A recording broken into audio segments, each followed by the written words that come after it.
All right, so I said, so does anybody have two types of passive transport? Osmosis, diffusion, and then the third one was facilitated diffusion. Those were easy. They were all written together. If something, what is the big difference between passive and active transport? Active uses energy in the form of, does anybody remember ATP? And passive doesn't. Jalen, put your phone up, sir. Are you ready? I'm ready. You want to highlight your notes in a minute? And then two examples of active transport, endocytosis and exocytosis probably are the easiest ones to remember. And then also a protein pump would be another one. So on the notes, I'm going to go in here, and this is the same set of notes that I started highlighting when we did the vocabulary words. So I'll show you as soon as I find it.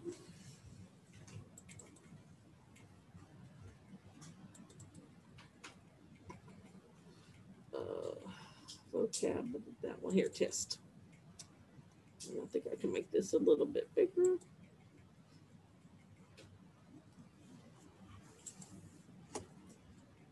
All right. And then the 46 questions are multiple choice. So I kind of did my highlighting based off of that. So you might want to go along with my highlighting. Passive transport does not require energy, and then those three different types.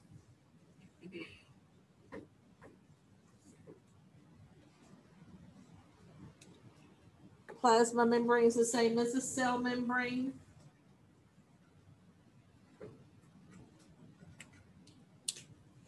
And it's made up of that phospholipid bilayer.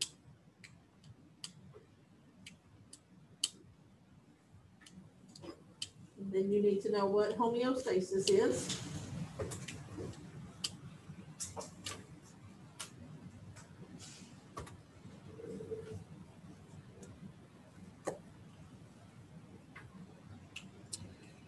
And then when things reach equilibrium, am I going too fast? Jalen, you good? Yeah. Okay, let me know if I'm going too fast. Equilibrium, like when everything's spread out evenly.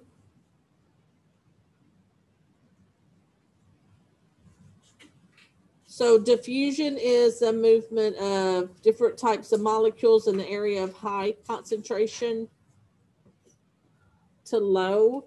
We say that's with the concentration gradient.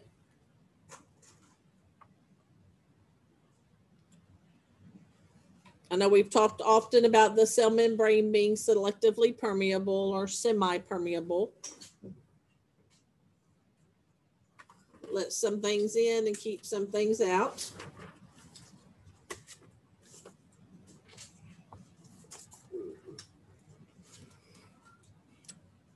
Osmosis deals with just water molecules.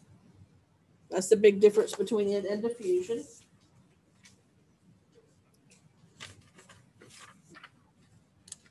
And that water will move still with the concentration from high to low.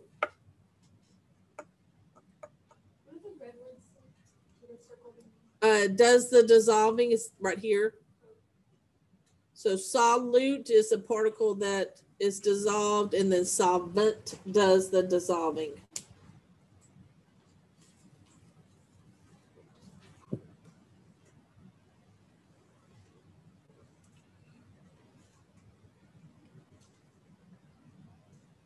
If something is hyper, just like if you're hyperactive, you have too much energy. Same thing if it's hypertonic, it has a lot of solutes.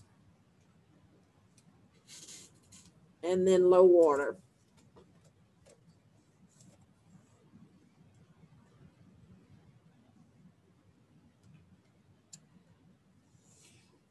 Plasmolysis, that's whenever water leaves a cell. And then it'll shrivel and shrink. Remember, like we saw on our Eladia, the whole cell didn't shrivel and shrink, just the inside, though surrounded by the cell membrane, because that cell wall didn't shrivel and shrink.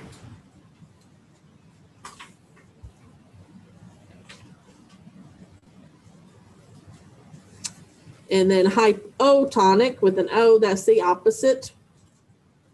Water moves into the cell because there's low solutes on the outside. And then if it moves into the cell, it'll cause the cell to swell. I said I remember it because of that O. I think if the cell is getting bigger. Alex says she thinks of hippo, like a hippo's big. So hypotonic makes the cell get bigger.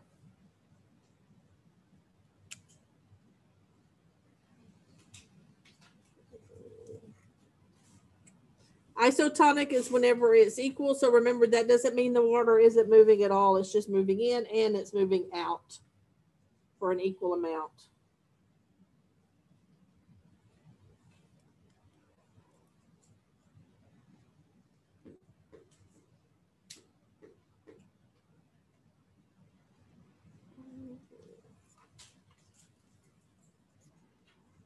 Here. All right. Facilitated diffusion is still a type of passive, so it doesn't require energy, but the particles are too big just to go straight through the membrane, so they have to have like a channel protein. So it literally makes a channel where the particles can move from a high concentration to a low concentration. So glucose is an example of one that does that because it's pretty big, so it can't just move straight through the membrane.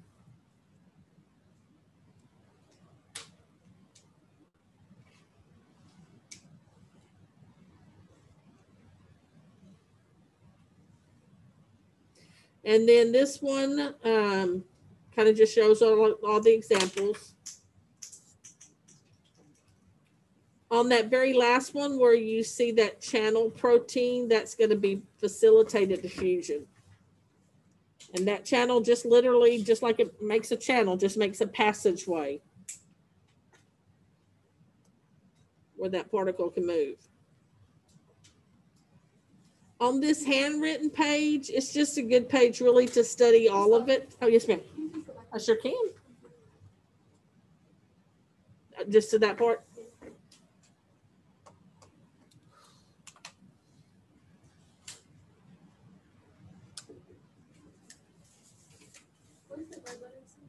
It says passageway.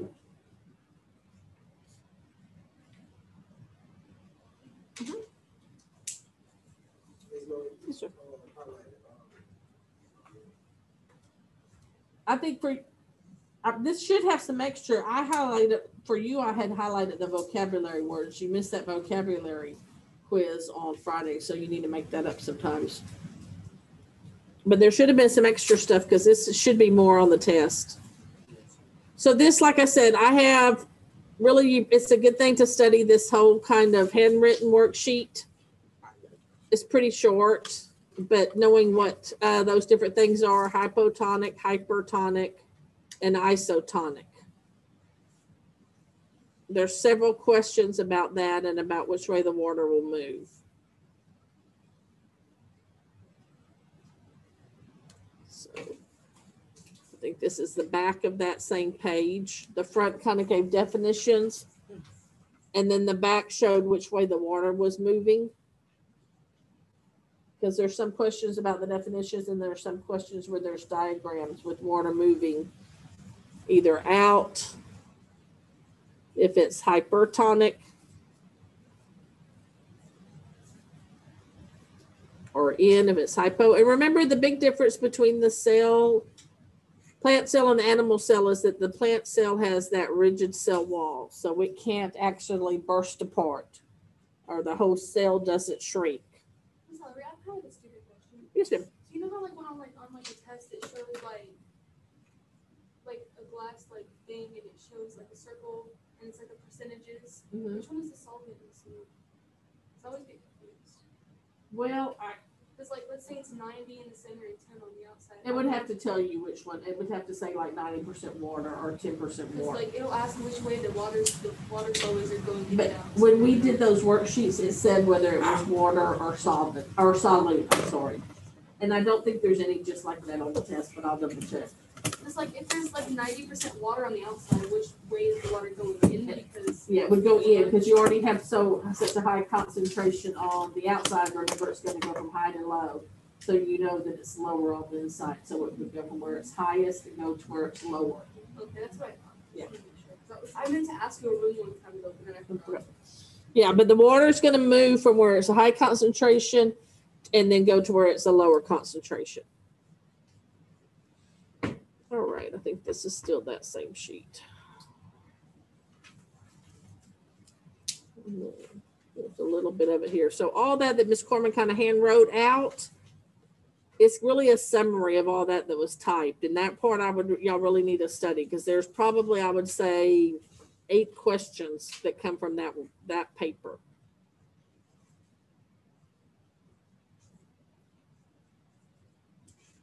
All right, then we go back to the typed part. So active transport, remember, it just requires energy.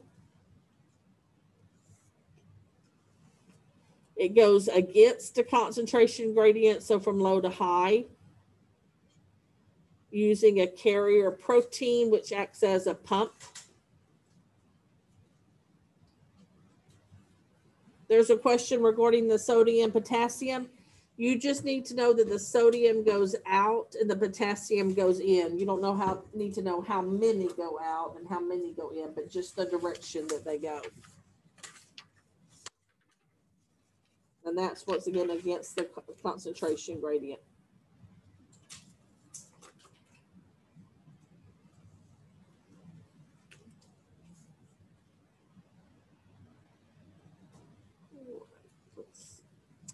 Then endocytosis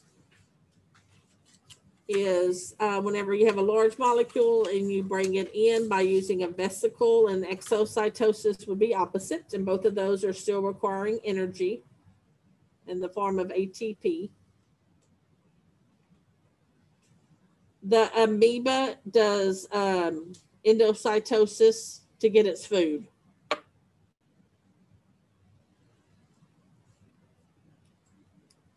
And remember, once again, those whatever particles these are, they're too large to go through the membrane.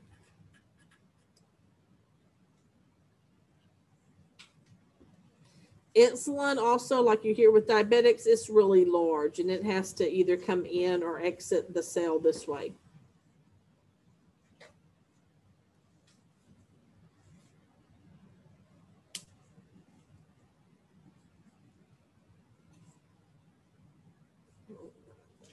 And here there is one where you'll have to be able to recognize it on a picture of endocytosis or exocytosis.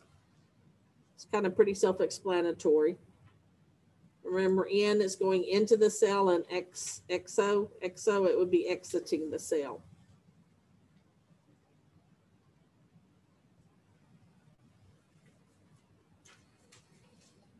And then the last thing, if you don't study anything at all, except for a few minutes, then study that summary boxes at the end. That kind of just summarizes everything.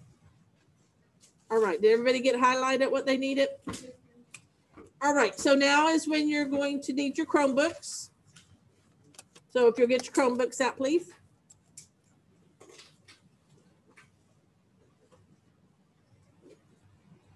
Hernan, now you'll need to go into your Google Classroom down into daily work for Monday 1/11.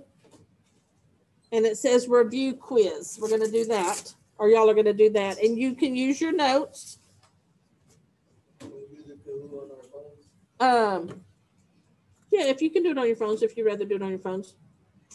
You do not need a game pen because we're not going to be doing it as a class. Y'all are going to be doing it separately. It counts as a daily grade. And if you make a 70 or higher, then you will get 10 points added to your test tomorrow. So it can help you out in 2 ways. It's open notes, so please take your time and use your notes. Does it count down for us? Like, does it give us a certain amount of time to answer? I'm not for sure. I don't think so on these, but I could be wrong. So please don't just zoom through it and guess, because it is a daily grade and it is a possibility of 10 points added to your test tomorrow. So Hernan, did you get it? I gotta do it on my computer. Okay. Okay. And Hernan, it is a daily grade, but also if you make a 70 or above, you'll get 10 points added to your test tomorrow. So use your notes and take your time to get through it, okay?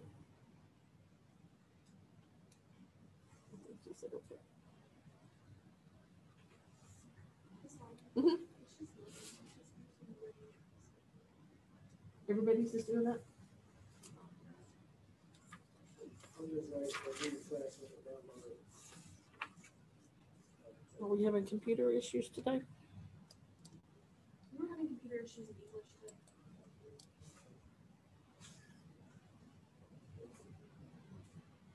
You haven't gotten to this point yet where it says join the game? And you put your name in it? No.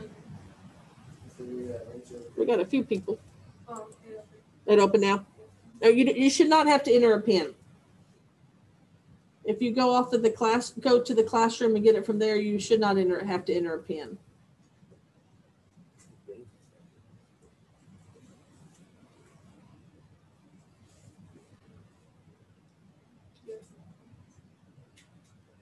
So we got Aaron, Aileen, and Caden are in there. All right. So use your notes.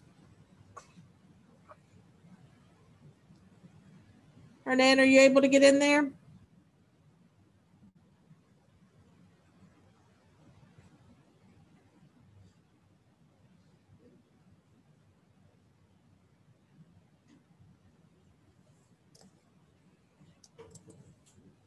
Okay, but I don't see you yet. If you had put your name in, I'd be able to see you up here.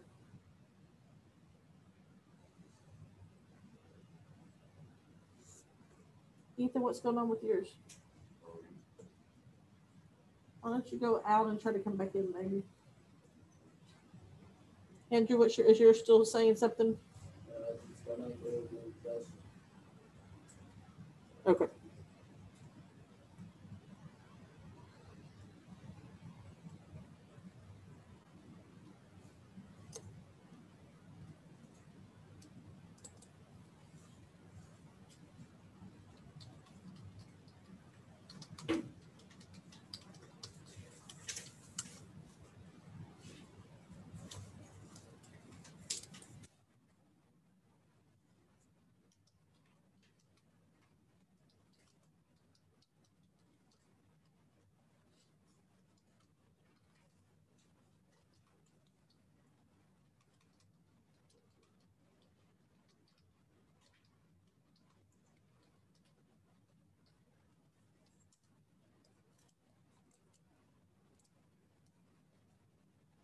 Jalen, what's yours saying?